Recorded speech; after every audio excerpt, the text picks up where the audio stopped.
मैं विक्रम सिंह यादव आप सभी विद्यार्थियों और दर्शकों का अपने YouTube चैनल पर स्वागत करता हूं। ये वीडियो उन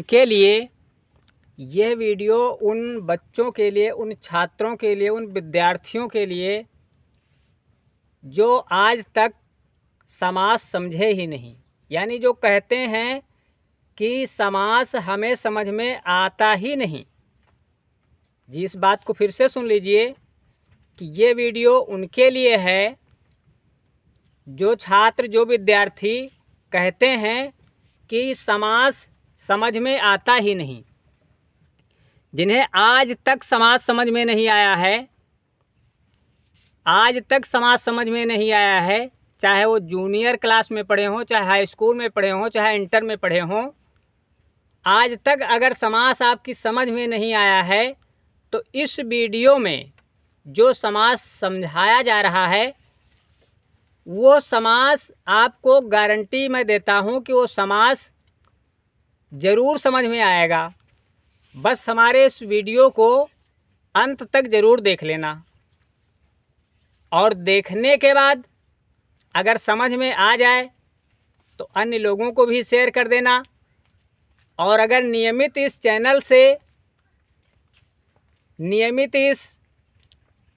चैनल के माध्यम से आप शिक्षा ग्रहण करना चाहते हैं और इस समय बोर्ड परीक्षाओं की तैयारी चल रही है, अगर वास्तव में अपनी परीक्षा को हिंदी में बेहतर बनाना चाहते हैं, हिंदी में सही मार्क लाना चाहते हैं, अच्छे नंबर लाना चाहते हैं, तो हम आपको हिंदी में बेहतर से बेहतर नंबर आए, इस बात का प्रयास करेंगे। तो इस वीडियो में फिर से हम आपको बता रहे हैं कि ऐसे बच्चे ज़रूर जुड़ जाएं, ऐसे छात्र, ऐसे विद्यार्थी, चाहे वो कंपटीशन की परीक्षा में क्यों न बैठ रहे हों, उन्हें भी अच्छी सफलता मिलेगी। जिनको समास आज तक आया ही नहीं, जिनकी समझ में समास बिल्कुल नहीं आता, ऐसे छात्र, ऐसे विद्यार्थी इस चैनल से ज़रूर जुड़ जाएं और इस वीडियो को अंत तक ज़रूर देख लें। जैसा कि आप देख पा रहे हैं यहाँ पर, आज हम बात करने वाले हैं कर्मधारय समास की। कौन सा समास? कर्मधारय समास। अब जिसने आज तक पढ़ा नहीं वो क्या जाने कि कर्मधारय समास को कैसे पहचानेंगे, विग्रह कैसे करेंगे, ये सब बातों पर हम चर्चा करेंगे। ध्यान से सुनिए। देखिए, कर्मधारय समास को पढ़ने से पहले, सीखने से पहले एक ज़रूरी बात है जो आपको यहाँ लिखी है। ये कर्मधारय समास विशेषण से संबंधित होता है। इसका एक पद विशेषण होता है, और विशेषण क्या होता है हमने परिभाषा यहाँ पे लिख दिया है। वह शब्द जो संज्ञा या सर्वनाम की विशेषता बताए वो विशेषण कहलाता है। अब विशेषण के यहाँ पर उदाहरण हमने दिए हैं। महाशब्द लिखा होता है, बड़ा होता है, मूर्ख शब्द होता है, विद्वान होता है, वीर है, कायर है, नीला, पीला, हरा, इस तरीके से। और फिर समझ लीजिए, यानी कि जो किसी व्यक्ति की विशेषता बताए, किसी वस्तु की विशेषता बताए, वह शब्द विशेषण होता है। जैसे कि मैं यहाँ पे आपको दिख रहा होगा, पेन काला है, पेन काला है, तो पेन तो एक सर्वनाम है या कोई वस्तु है, यह नाउन है, सर्वनाम नहीं, यानी कि ये संज्ञा नहीं, संज्ञा है, सर्वनाम नहीं है। तो पेन एक संज्ञा है, इंग्लिश में नाउन कहते हैं। और ये काला शब्द यहाँ पे मैं लिख रहा हूँ, यहाँ पे लिख रहा हूँ काला पेन, काला पेन। अब यहाँ पर पेन तो है संज्ञा, लेकिन ये काला शब्द जो है ये पेन की विशेषता बता रहा है कि पेन कैसा है, काला है। तो यहाँ पर ये विशेषण लग जाने से यहाँ पर कर्मधारय समास बन रहा है। जैसे कहीं कभी कभी देखा होगा लिखा होता है पीत वस्त्र, लिखा होता है पीत वस्त्र लिखा हो या पीला वस्त्र लिखा हो, कुछ भी लिखा हो, पीत माने होता है पीला, पीत माने पीला। जैसे पीतांबर, पीतांबर भी इस कर्मधारय समास में आ जाएगा, क्योंकि पीत प्लस अंबर, यानी पीत माने पीला है, जो अंबर माने वस्त्र। और कुछ समास ऐसे हैं जो विवाद की कैटेगरी में आते हैं, अपवाद हो जाते हैं, उनको भी हम आज बताने की कोशिश करेंगे अगर समय बचता है तो। पीत वस्त्र, ये पीत शब्द जो है वस्त्र की विशेषता बता रहा। वस्त्र माने यही कपड़ा जो हम आप पहनते हैं, वो उसको वस्त्र कहा जाता है। और पीत माने पीला, यानी ये पीत शब्द जो है इस वस्त्र की विशेषता बता रहा है, इसलिए यहाँ पर विशेषण, ये पीत शब्द है विशेषण। क्या है? पीत शब्द क्या है? विशेषण है। यहाँ पर जैसे काला शब्द विशेषण था, तो इस शब्द में विशेषण लग जाने से यहाँ पर कर्मधारय समास बन रहा है। बात समझ में आती होगी। आगे आप देखते हैं, कहीं कहीं लिखा होगा महापुरुष। क्या लिखा होगा? महापुरुष। महापुरुष लिखा होता है। क्या लिखा होता है? महापुरुष। अब पुरुष तो है, लेकिन वो कैसा है? महान है। कैसा है? महान है। इसलिए महा शब्द लग जाने से यहाँ पर कौन सा समास बना? कर्मधारय समास बना। जी हाँ, कर्मधारय क्यों है? क्योंकि यहाँ पर विशेषण है, पहला पद विशेषण है। जिस समास का पहला पद विशेषण होता है और दूसरा शब्द संज्ञा होता है, पहला पद विशेषण यहाँ पर हम लिख देते हैं, पहला पद विशेषण क्या होगा? विशेषण।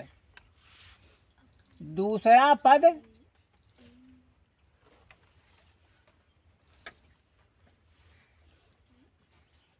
संज्ञा।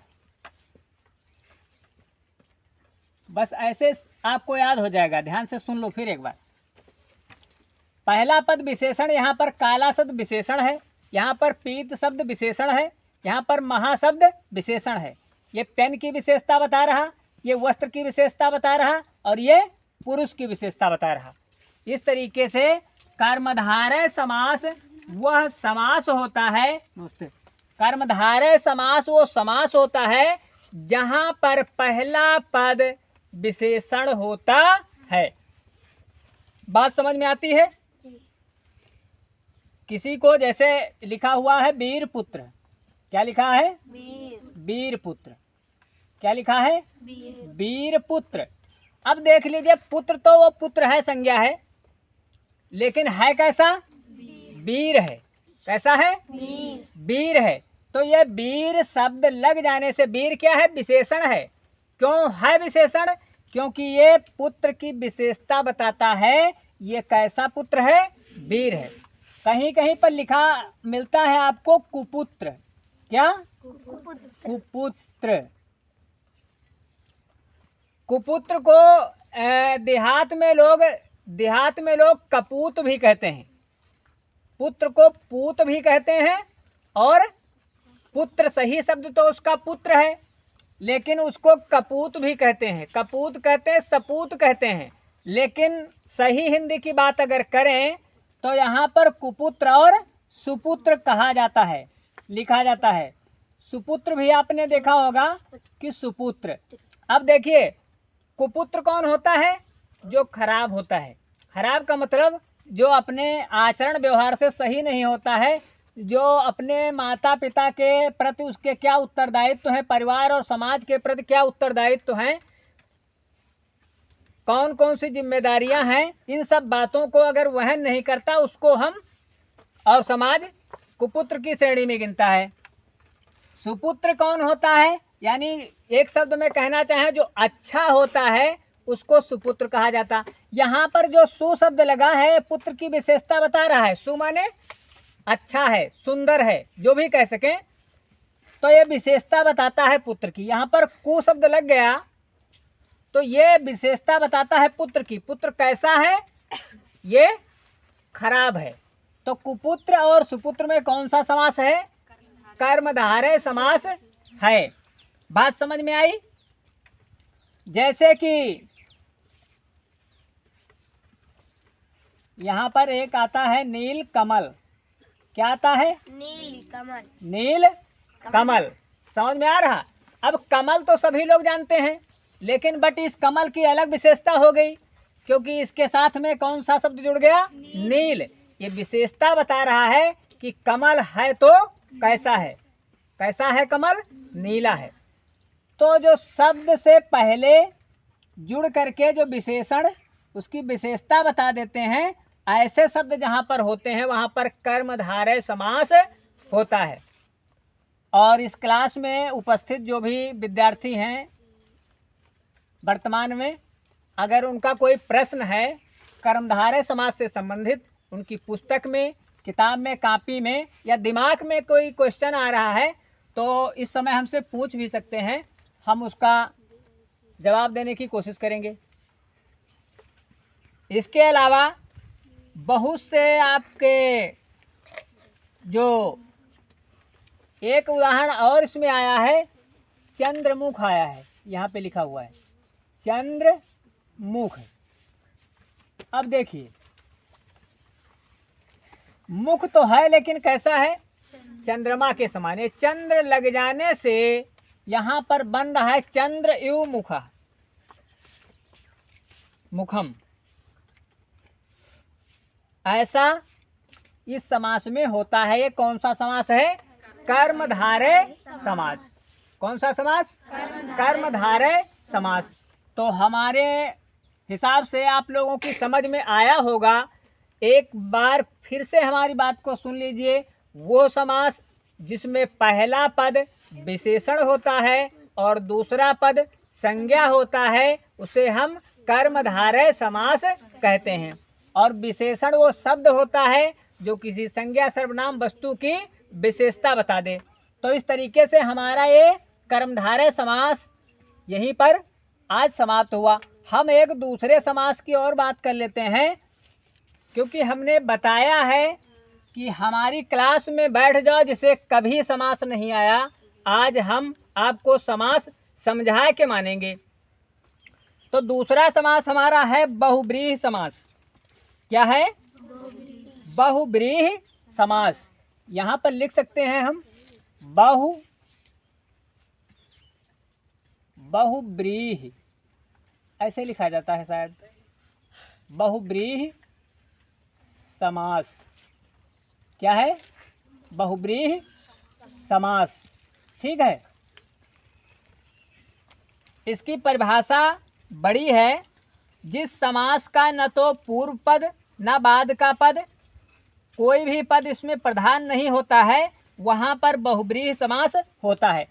इसमें कोई भी पद, जो भी पद आ जाए, कोई भी पद मुख्य पद नहीं होता है, बल्कि हम अपनी परिभाषा दे रहे हैं, समस्त पद मिलकर, इसकी परिभाषा है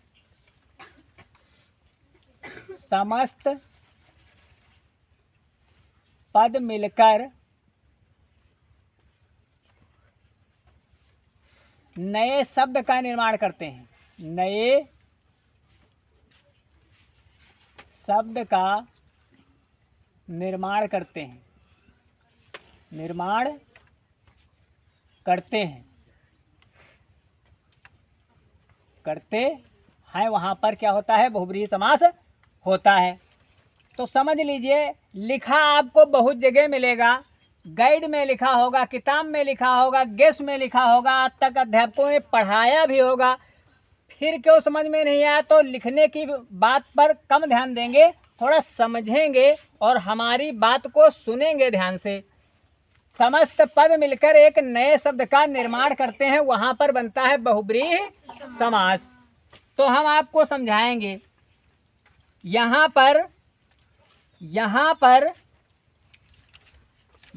पर एक शब्द हम ले रहे हैं, लंबोदर। क्या है? लंबोदर। दर। अगर इसमें संध करेंगे तो लंब प्लस उदर। लंब माने लंबा है, उदर माने पेट। आप लोगों ने सुना होगा, ये एक देवता है हिंदू धर्म के और सबसे पहले उनकी पूजा की जाती है, ये उनका नाम है। तो लंबोदर का मतलब होता है लंबम उदरम यस्सा, यानी लंबा है उदर जिसका। इसका हिंदी में विग्रह ये होगा, हम विग्रह कर रहे हैं, लंबा है, हाँ, लंबा है उदर, उदर जिसका, उदर जिसका, ये हिंदी होती है इसकी, उदर जिसका। यानी अब देख लीजिए, यानी लंबा एक पद ये मिल गया, उदर है जिसका, यानी इसमें लंब और उदर दो पद हैं। ध्यान देंगे थोड़ा, लंब और उदर दो पद हैं, आ उ मिल करके ओ बनता है। ये गुण संधि का नियम है, पढ़ा होगा आप लोगों ने। हम संधियाँ कभी पढ़ाएंगे, बहुत ध्यान से हमारे चैनल को देखते रहेंगे तो हम आपको हिंदी में बेहतर अंक लाने की गारंटी दे रहे हैं। तो लंबोदर लिखा हुआ है, एक शब्द है, एक पद है इसमें लंब और दूसरा पद है उदर।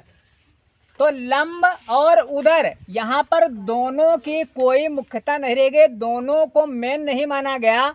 ना लंब से मतलब रह गया, ना उदर से मतलब रह गया। इसका एक तीसरा नाम बन गया, और तीसरा नाम क्या बन गया? वो नाम है गणेश। क्या नाम है? गणेश। यहाँ पर क्या? गणेश। यानी कि गणेश को लंबोदर कहा जाता है। क्या कहा जाता है? लंबोदर कहा जाता है। लंबा है उदर जिसका, अर्थात गणेश। लंबम उदरम यस्य सह। संस्कृत में अगर विग्रह करेंगे तो ऐसे होता है, लंबम उदरम यस्य सह। लंबा है उदर जिसका, यस्य माने जिसका, सह माने वह। सह माने क्या होता? वह। ऐसे विग्रह होता है संस्कृत में, बता देंगे किसी दिन। तो यहाँ पर देखा इसको कोई वैल्यू नहीं, ना इस शब्द को वैल्यू रखी गई। ये एक तीसरा, एक मतलब अलग से नया शब्द ही बन गया। तो आइए, अगर इस तरीके से समझ में ना आता हो तो हम अपनी भाषा में आपको समझा दें कि बहुब्रीहि समास होता कहाँ है। बहुब्रीहि समास अधिकांश वहाँ पर होता है, खास करके ऐसे शब्द जब तमाम शब्द मिल करके एक नया पर्यायवाची बना देते हैं, एक नया पर्यायवाची बना देते हैं, अर्थात उन शब्दों से मिला हुआ कोई अन्य नाम। जैसे देखा होगा, ओ क्या नाम, उनका नाम लो, बीड़ा पाणी। क्या नाम? क्या नाम है? वीणा पाणी। पाणी होता कि पाणी होता? बताओ। पाणी होता। पाणी माने होता है हाथ। क्या होता है? हाथ। तो इसका मतलब है बीड़ा है हाथ में जिसके। ध्यान से सुनेंगे, बीड़ा है हाथ में जिसके। विग्रह ऐसे कर लेंगे, विग्रह करना तो आपको अब मालूम हो गया। वीणा है हाथ में जिसके, अर्थात सरस्वती। अर्थात, हाँ, यहाँ पर लिख सकते हैं अर्थात सरस्वती।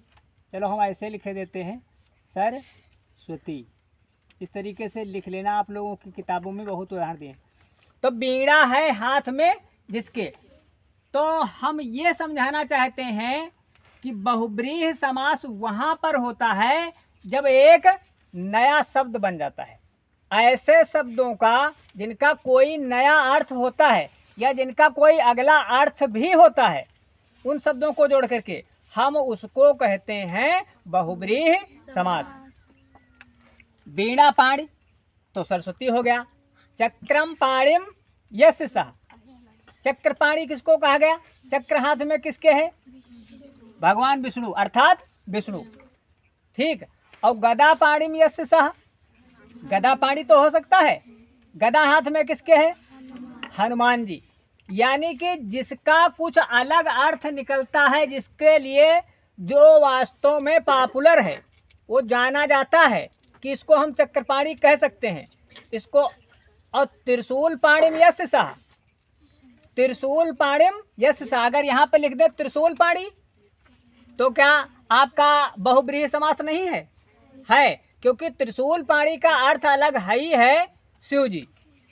क्या अर्थ है? शिव जी। यानी ऐसे शब्द जिनका कुछ अलग अर्थ होता है, बात समझ में आई, जिनका एक नया शब्द ही होता है, उसको हम कहते हैं बहुब्रीहि समास। जैसे चतुरानन, चतुरानन, अब चतुरानन है, चतुर माने चार, आनन माने मुख, चार मुंह है किसके? चार मुंह किसके हैं? अर्थात ब्रह्मा, चार मुंह वाला अर्थात ब्रह्मा, या चार मुंह वाले, ऐसा शब्द ना लिखो किसी महान व्यक्ति के ऊपर, थोड़ा वो हो, शब्द का थोड़ा ध्यान दे करके लिखना है।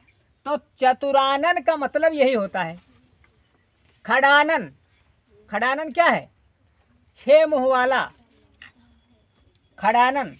तो खड़ानन का अलग अगर नाम आता है तब तो बनाइए। विवाद की कैटेगरी में यही आते हैं कि जैसे दशानन है आपका, ध्यान से सुनिए, और यदि हमारा चैनल देख रहे हो, ध्यान से देख रहे हो, तो जरूर ध्यान से सुनेंगे। कुछ अपवाद की कैटेगरी में शब्द रखे गए हैं, जैसे दशानन शब्द होता है। क्या होता है? दशानन। दशानन तो दुनिया जानती है कि कौन होता कौन है। दशानन किसको कहते हैं? दस माने दस हैं, आनन माने मुंह, दस है मुंह जिसके, अर्थात रावण। लेकिन कभी कभी लोग जो है दशानन को द्विगु समास में लिख देते। कैसे? द्विगु समास का फार्मूला होता है संख्या पूर्वो द्विगु, यानी पहला पद उसका संख्यावाची। तो इसमें संख्या बता रहा 10, क्या बता रहा? 10। तो संख्या 10 बता रहा, तो उन्होंने इसको कहाँ डाल दिया? इसको द्विगु समास में डाल दिया। जैसे कि हमने बताया चतुरानन, तो चतुरानन का मतलब होता है ब्रह्मा जी, अर्थात ये बहुब्रीहि समास के अंतर्गत आता है। लेकिन अगर कोई इस पर खास टीका टिप्पणी हो तो ये द्विगु समास में भी चला जाएगा, क्योंकि पहला पद इसका संख्यावाची है। मूढ़ कोई एक तो है नहीं, मूढ़ है 4, मूढ़ है उसके 10। तो इस तरीके से कुछ प्रश्न ऐसे हैं जो ये विवाद की कैटेगरी में आते हैं, और परीक्षाओं में ऐसे शब्द न पूछे जाएं। हम अपना विचार व्यक्त करते हैं कि परीक्षाओं में ऐसे प्रश्न पूछे जाने पर विद्यार्थी कन्फ्यूजन में पड़ जाता है, संदेह में पड़ जाता है। तो ये दोनों समास की कैटेगरी में आ जाते हैं। बात समझ में आई? तो हमने आपको समझाया, जहाँ पर समस्त पद मिल करके एक नया शब्द बनाते हैं और उसका कुछ अर्थ भी होता है, वहाँ पर बहुब्रीहि समास होता है। बात समझ में आ गई?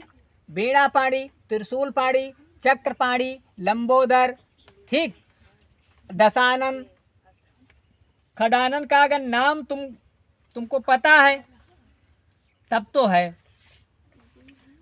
नीलांबर, नीलम अंबरम यश सह, इसमें एक दिया गया है। तो नीलांबर, नीला है वस्त्र जिसका, तो नीला वस्त्र कौन धारण करता? शंकर जी, ठीक। तो नीलांबर भी आ जाएगा, नीलांबर भी हो जाएगा आपका कौन सा समास? बहुब्रीहि समास। अब बताओ, समझ में आया समास कि बहुब्रीहि समास में क्या होता है? जिसका एक नया अर्थ होता है, उसका नाम है बहुब्रीहि समास। बात समझ में आई? और ये रहा आपका पहले कर्मधारय समास।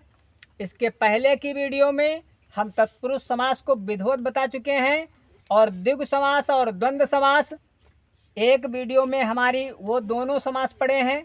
हम अपने विद्यार्थियों को परीक्षा की दृष्टि से समास का चैप्टर पूरा कर चुके हैं। इन वीडियो को ध्यान से देखें और समझें। यदि समझ में नहीं आता है तो हमारे कमेंट बॉक्स में लिख दें कि इस समास पर फिर से वीडियो बनाया जाए या अलग से उसको समझाया जाए, तो हम पुनः उसको समझाने की कोशिश भी करेंगे।